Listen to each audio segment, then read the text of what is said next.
فتح تو ان مظلوموں کی ہے جن کے پاس کھونے کے لیے کچھ نہیں تھا، پھر بھی وہ ڈٹے رہ گئے۔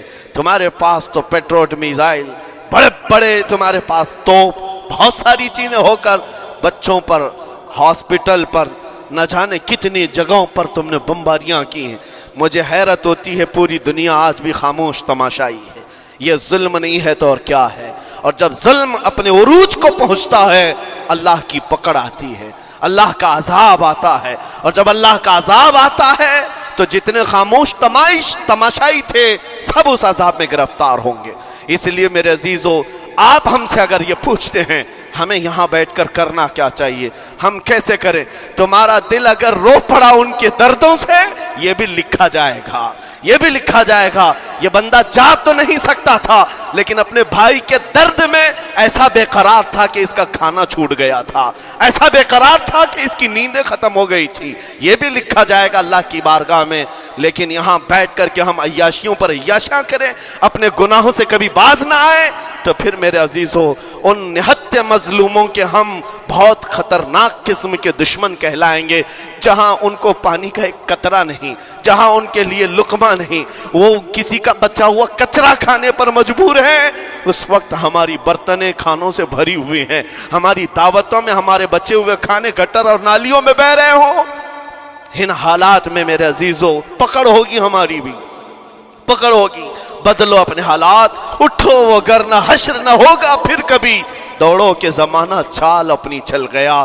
میں آپ سب سے یہی کہنا چاہوں گا، یہ جو حالات پیدا ہوئے ہیں پوری دنیا میں، یہ میرے آقا کے فرمان کے مطابق اندیشہ یہ لگ رہا ہے ان قریب امام مہدی کا ظہور ہونے والا ہے، امام مہدی کا ظہور ہوگا اور حالات بدل جائیں گے۔ لیکن ہم کو کسی کے آنے کا انتظار کرتے ہوئے حالات کا انتظار نہیں کرنا ہے، ابھی بدلو، آج بدلو، اللہ کی طرف دوڑو اور اس سے گڑ گڑا کر کہو کہ مولا کریم، ہمارے شامت اعمال، ہماری برائیوں کے سبب اگر یہ تیری پکڑ ہے، ہم توبہ کرتے ہیں تیرے دربار میں۔